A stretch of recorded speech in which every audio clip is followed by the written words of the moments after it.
Ada dalam Quran 7 hari? Tak ada.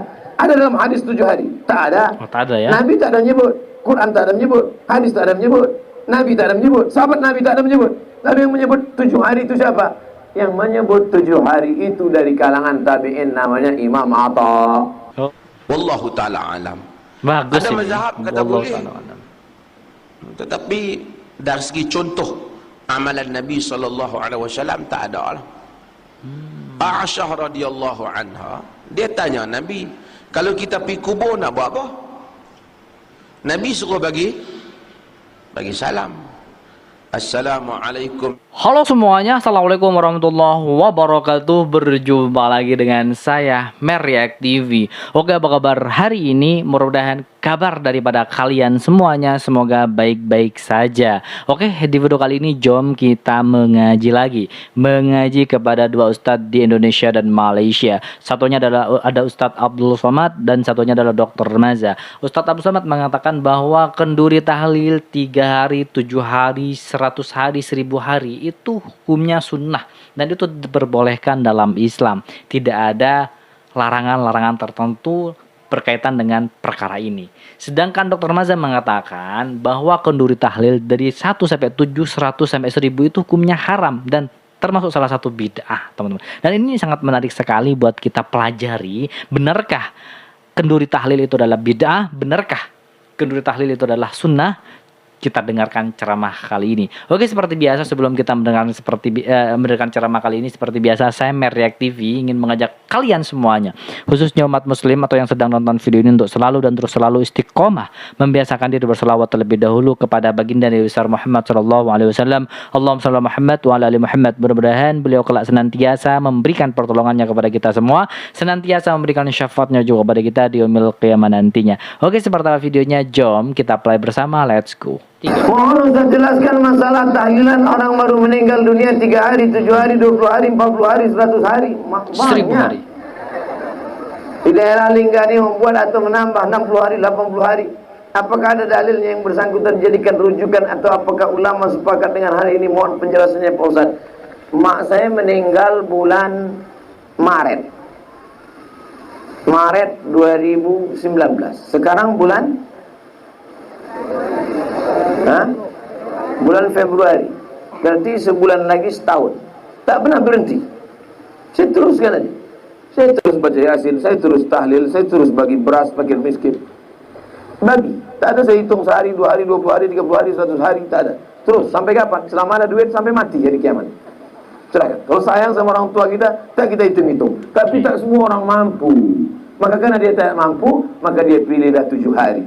Ada dalam Quran 7 hari? Tak ada. Ada dalam hadis 7 hari? Tak ada. Oh, tak ada ya? Nabi tak ada menyebut, Quran tak ada menyebut, hadis tak ada menyebut, Nabi tak ada menyebut, sahabat Nabi tak ada menyebut. Lalu yang menyebut 7 hari itu siapa?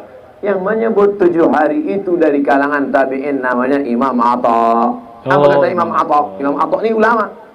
Orang meninggal dunia diuji di kuburnya 7 hari, maka diringankan ujiannya kalau keluarganya bersedekah makan selama 7 hari 7 malam.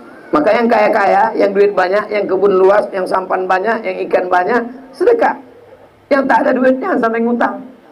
Jadi Al-Quran tidak menyebutkan, Nabi tidak pernah menyebutkan juga, dan tidak disunahkan oleh Nabi. Sahabat juga tidak melakukan ritual yang namanya tahlil atau kenduri arwah. Siapa yang melakukan itu adalah tabi'in, namanya Imam Atta, teman-teman ya. Jadi tidak pernah dicontohkan oleh Nabi, jelas ini tidak pernah dicontohkan oleh Nabi. Jadi hukumnya boleh, kata Ustadz Abdul Somad, merayakan 1, 2, 3 sampai 1000 hari apabila kita mampu. Kalau kita tidak mampu, cukup mengirimkan Al-Fatihah saja. Mungkin seperti itu, teman-teman ya. Miskin, susah, melarat, utang pula lagi untuk buat bubur kacang hijau. Inilah dia orang susah ditimpa tangga, diterkam kucing. Datang alim ulama, tokoh masyarakat, serikat tolong menolong, datang ke rumah dia. Kami tahu kau miskin susah tak ada duit, maka kau jangan masak, kami yang akan membawakan masakan. Si fulan bawa air galon, si fulan bawakan nasi, si fulan bawakan rendang. Apa kata Nabi? Apa kata Nabi SAW? Siapkan makanan untuk keluarga Ja'far li'annahu yus'iluhum. Tapi kalau ada yang kaya, sedekahkan. buat nasi kotak, buat nasi banyak-banyak. Assalamualaikum Bapak Ibu sekalian, kata sambutan dari saya sebagai keluarga ahli waris. Saya tahu kalian semua takut makan. Ini bukan harta warisan, ini bukan harta yang belum dibagi, ini bukan harta almarhum, ini ada anak saya. Apa kalian tak tahu bahwa saya ini orang kaya? Sombong amat.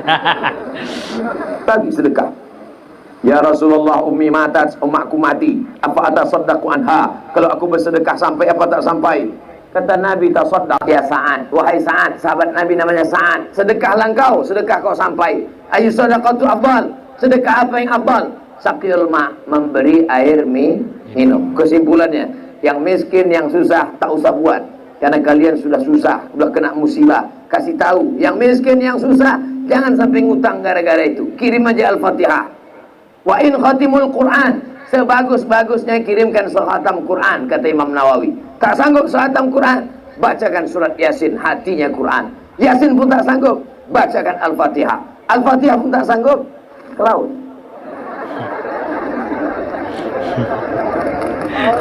Payah. Tapi teman-teman, jika caranya seperti ini teman-teman ya, sedangkan tahlil itu sudah melekat teman-teman. Nah, sedekah kepada orang yang sudah mati sudah melekat dalam hati masyarakat. Itu salah satu budaya. Jadi kalau kita tidak mensedekahkan ibu kandung kita yang sudah meninggal atau kerabat kita yang meninggal, itu dianggap oleh masyarakat dupa, pelit kepada orang yang sudah mati. Padahal dalam hatinya tidak seperti itu teman-teman ya. Bagaimana jika hal itu dihapus saja misalnya, tidak diadakan, agar tidak terjadi kesalahpahaman antara masyarakat dengan orang yang sudah keluarganya yang sudah meninggal. Itu melekat teman-teman. Ada yang sampai jual tanah kalau sudah merayakan hari khulnya, 1000 harinya. Ada yang sampai jual sapi, ada yang sampai jual hewannya, hewan ternaknya. Saking kalau tidak itu dianggap lupa teman-teman. Sedih, tapi hukumnya boleh kata Ustaz Abdul Somad ya. Tahlil Pak Ustaz, man halala 70 marratan. Siapa yang bertahlil 70 kali, summa ahdatsa thawabahu lil mayyit, kemudian dia hadiahkan pahalanya kepada mayit, yantafi'u bihi, maka pahalanya sampai kepada orang mati. Begitu kata Imam Ibnu Taimiyah dalam kitab Majmu' Fatawa. Siapa yang bertahlil 70 kali, la ilaha illallah, la ilaha illallah, la ilaha illallah 70 kali, hadiahkan pahalanya ke mayit sampai. Kalau ada jamaah mengatakan tak sampai, mana nama lengkapnya? Sini. Supaya nanti kalau jamaah ini saya kirim. Kalau tak sampai, cepat-cepat kasih kabar. Jelas? Insya Allah ceramah saya jelas selama ini. Yang bilang tak jelas itu tak ada duit paket, beli paket. Apa hukumnya kita punya kedai kopi, tapi sering dilakukan permainan batu domino. Permainan tersebut selalu dengan taruhan. Bukan taruhan uang tapi rokok. Macam mana pendapat Pak Ustaz tentang hal tersebut? Rokok menarik ini. Orang yang punya kedai kopi mencari rezeki yang halal barokah supaya hidupnya diridhoi Allah. Betul? Betul.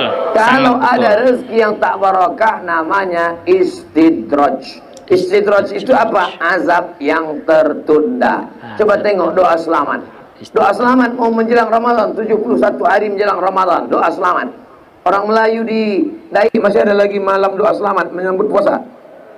Allahumma inna nas'aluka salamatan fid din wa afiatan fil jasad wa ziyad. Adapun sedekah Fatihah kepada jenazah. Oke, bentar teman-teman ya. Itu pendapat daripada Ustadz Abdul Somad. Ini ada ceramah berikutnya daripada Dr. Maza yang bertolak belakang dengan pemahaman Ustadz Abdul Somad tentang kenduri arwah atau bersedekah kepada si orang yang sudah meninggal. Oke, bagaimana hukumnya? Apakah sampai atau tidak? Kita simak. Wallahu ta'ala alam. Bagus. Ada mazhab kata boleh. Alam. Tetapi dari segi contoh amalan Nabi SAW tak ada lah. Aisyah radhiyallahu anha, dia tanya Nabi, kalau kita pergi kubur nak buat apa? Nabi suruh bagi salam. Assalamualaikum ya ahli diyari minal mu'minin wa inna insyaallah bikumul lahiqun. Inna lillahi wa inna ilaihi raji'un wa inna insyaallah bikumul lahiqun. Kita doa, kita minta bagi salam. Nabi kata Aisyah bila sampai hang bagi salam, kemudian baca Fatihah sekali. Kalau Nabi kata hari itu, kita pun baca, tapi tak kata. Orang kata hampa ni kedekut Tak, bukan masalah kedekut, masalah tak ada contoh. Tak ada contoh dari Nabi. Tak ada yang contoh apa dipermasalahkan. boleh. Nabi terlupa apa? Takkan nak kata gitu. Allah buat hak Nabi suruh lah. Agama ni pergi ambil PhD 10 pun takkan nak sama dengan Nabi sepatah pun. Soalan yang pertama yang ingin kita ajukan iaitu berkaitan dengan kebiasaan amalan di Malaysia mungkin dan juga di negara-negara lain umat Islam. Bila mendengar perkhabaran kematian, kebiasaan kita akan sebut sedekahkan Al-Fatihah. Sejauh mana perkara ini bertepatan dengan dalil Quran dan Sunnah dan amalan salafus salih. Jadi kita dengar ulasan daripada saya bersama. Falyatafaddal. Assalamualaikum warahmatullahi wabarakatuh. Waalaikumsalam warahmatullahi Saya ambil dulu wabarakatuh. soalan yang pertama yang beliau timbulkan. Pertama, apabila ada kematian, apa benda yang kita buat apabila kita dengar orang mati? Ya. Apa perkara yang pertama kita buat? Orang tak ada orang mati ni, kita pun kata inna lillahi wa inna ilaihi raji'un. Kita tak katalah qalu. Qalu tu dia berkata. Orang tak tahu kata bila orang mati setengah orang qalu inna lillahi wa tak payah qalu. Ayat Quran tu kata allazina idza asabathum musibatun qalu inna lillahi wa inna ilaihi raji'un. Orang-orang yang apabila ditimpa kepada mereka musibah, mereka menyatakan inna lillahi wa inna ilaihi raji'un. Qalu tu mereka berkata. Jadi kita tak payah ulanglah. Kita kata teruslah inna lillahi wa inna ilaihi raji'un. Kemudian kita uruskan jenazah. Perkara yang wajib fardu kifayah yang kita buat untuk kebaikan jenazah antaranya apa? Kita bayar hutang dia, betul tak? Kita bayar hutang dia. Kita doakan dia. Kita doakan dia. Kita doakan dia semasa salat jenazah tu kita doa Allahumma ghafir lahu ataupun Allahumma ghafir laha. Kita doa pada dia. Kita segerakan dia ke dalam ke perkuburan. Bila kita segerakan dia kepada perkuburan selepas kita tanam, bahasa santun orang kampung ni, setelah simpan mayat lah dia kata. Setelah kita menanam jenazah mayat itu, Nabi kata is'alu li akhikum tathbit fa innahu al-an yus'al. Minta tetap kepada saudara kamu ini kerana dia sekarang disoal. Jadi kita doa lagi kat dia. Doa lagi di atas kubur tu, kita boleh doa lagi kalau kita nak doa. Allah. Kemudian apa benda yang boleh kita buat untuk jenazah? Saya nak kena pergi ke situ dulu. Apa benda kita boleh buat? Boleh tak kita sedekah-sedekah kat jenazah ni? Kita pun pi kesian teringat kat mak kita pun mai ke masjid, tengok ada orang nak buat bangunan masjid ke apa, kita bubuh 500, kita kata kita sedekah untuk mak kita. Allah. Ataupun kita tengok anak-anak yatim, kita pun pergi sedekah pada anak yatim, harap pahala bagi kepada ibu kita.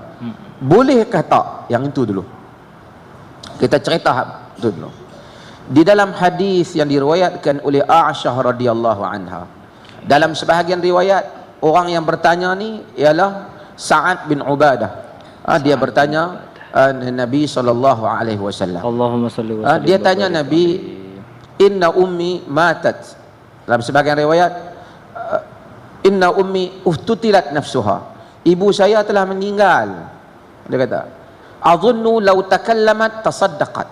Dan sebagian riwayat dia panjang, dia kata aku rasa kalau dia ni boleh bercakap dia nak sedekah.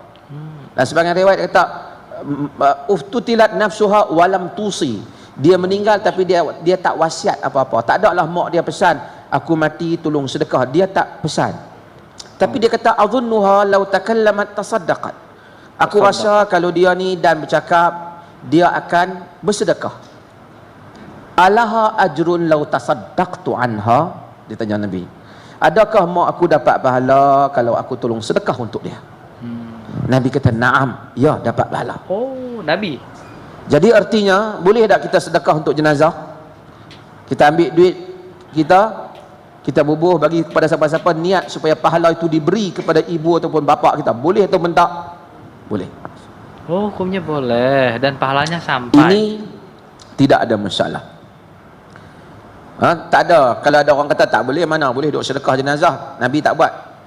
Nabi telah akui soalan yang ditanya kepada baginda sallallahu alaihi wasallam di dalam hadis yang sahih. Berarti boleh.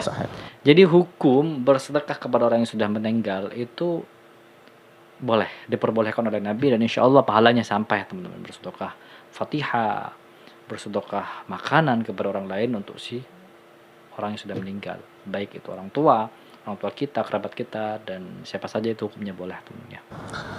Demikian juga jika jenazah itu ada puasa dan seumpamanya, Nabi kita sama anha waliyuha, puasa untuk dia, wali dia. Dan juga untuk haji, apabila sahabat buat untuk bapaknya Syubramah, Nabi tanya siapa Syubramah, dia kata bapak dia. Nabi kata haji an nafsik thumma an Syubramah, haji untuk dirimu dan kemudian untuk Syubramah, yakni untuk pak kau. Jadi boleh. Ini boleh. Tak timbul. Hak ni semua tak timbul isu. Hak soalan ni kita kata Al-Fatihah nak bagi kepada jenazah. Soalan dia asalnya dia bukan isu Fatihah. Isunya ialah jika seseorang membaca Al-Quran kemudian dia minta supaya pahala Al-Quran itu diberikan kepada si mati. Boleh ataupun tidak. Okay. Kita baca Quran, para ulama tak pernah perbahasan itu tertumpu kepada Fatihah ataupun selain Qul Huwallah, tapi tumpuannya membaca Al-Quran dan menghadiahkan pahala Quran itu kepada si mati. Yang tadi sedekah dan minta pahala tu diberi kepada si mati, tolong sedekah untuk dia. Nabi kata boleh, kan? Yang ni dia bukan bagi duit, dia buat bacaan. Dia minta supaya bagi kepada si mati. Boleh ataupun tidak. Para ulama khilaf pendapat dalam hal ini. Bahagian yang pertama di kalangan para ulama kata tidak boleh. Alasan mereka ialah kerana Nabi SAW tak pernah ada riwayat buat benda ni. Tidak pernah mencontohkan. Hak tadi cerita dia panggil amalan maliyah, amalan harta tadi ada hadis. Maliyah. Hatta amalan badan pun ada juga tadi, puasa dan haji. Tapi hak sedekah ni tak ada. Maka Al-Imam Syafi'i rahimahullah, Imam Syafi'i bukan mazhab dia. Hak kemudian pengikut mazhab ni cerita lain. Imam itu sendiri berpendapat bahawasanya bacaan Quran tidak sampai kepada si mati. Kerana bukan termasuk sebagian ulama berarti daripada amalannya. Wa alaysa lil insan illa ma syaa, insan tak dapat melainkan apa yang dia kerjakan. Dan sebab itu Al-Imam Ibnu Katsir ketika menafsirkan surah ini, surah An-Najm ini, dia menyebut pendapat Al-Imam Syafi'i rahimahullah yang menyatakan bahawasanya tak sampai bacaan kepada si mati. Tak sampai berarti. Di kalangan para ulama ada ramai juga berpendapat bacaan itu sampai jika Allah mustajabkan. Ya, termasuk ya, ulama-ulama di kalangan jelas. mazhab Syafi'i sendiri, bukan Imam Syafi'i. Dia beza. Pengikut hak bawah-bawah ikut ni dengan syekh dia asal, imam itu sendiri. Ibnu Salah dan seumpamanya antara yang berpendapat. Masuk kata mereka kalau Allah mustajabkan sampailah. Macam mana tadi sedekah tu boleh sampai dengan niat ikhlas, maka bacaan Fatihah ke bacaan Quran apa sahaja maka sampai. Maka khilaf para ulama dalam hal ini. Ada dua pendapat. Cuma mereka menyatakan seperti yang disebut oleh Ibnu Abil Izz Al-Hanafi ketika dia mensyarahkan Al-Aqidatut Tahawiyah, dia menyatakan bahawasanya khilaf itu khususnya dalam mazhab Hanafi, mereka kata sampai disyaratkan tak diupah orang yang baca. Tak diupah orang yang baca. Kerana jika orang tu baca kerana nak dapat duit, dia tak dapat pahala. Iya jelas. Bila dia tak dapat pahala, macam mana yang dia nak pergi hantar pahala? Dia nak sedekah pahala apa dia baca untuk dapat duit? Maka tak. Sebagian orang jadikan pendapatan mereka Tengok lega ada orang mati ni. Suka kena Ini makan. semua telah menyanggahi fatwa para ulama. Hatta ulama yang membolehkan tu pun mereka kata orang yang membaca dengan ikhlas, bukan dengan mengambil upah. Umpamanya Oke teman-teman semuanya, itulah video reaction hari ini. Jadi alhamdulillah, masya Allah, kita sudah mendengarkan ceramah daripada Ustadz Abu Somad dan juga Dr. Maza. Mudah-mudahan apa yang kita dengarkan hari ini bisa menjadi menambahkan sebuah wawasan kepada kita tentang ilmu-ilmu sunnah Nabi Sallallahu Alaihi Wasallam. Amin teman-teman. Jadi buat kalian yang suka dengan video ini, please bantu dengan cara menekan tombol like, comment, dan share. Seperti biasa, buat teman-teman yang belum tahu dengan channel ini, salam kenal dan bantu dengan cara menekan tombol subscribe tentunya. Baik teman-teman ya, saya tidak bisa mengulas lebih banyak tentang perkara ini. Yang jelas Ustadz Abu Somad mengatakan hukumnya boleh meskipun tidak dicontohkan oleh Nabi, sedangkan Dr. Maza mengatakan hukumnya tidak boleh sebab Nabi tidak mencontohkan tentang hal ini. Apa itu? Tentang perkara tahlil, kenduri arwah, bersedekah kepada orang yang sudah meninggal. Baik, kita akhiri dengan kalimat hasbunallah wa ni'mal wakil, ni'man maula wa liman nasir, wa la haula wa la quwwata illa billahil azim. Kita ketemu next video berikutnya. Assalamualaikum warahmatullahi wabarakatuh.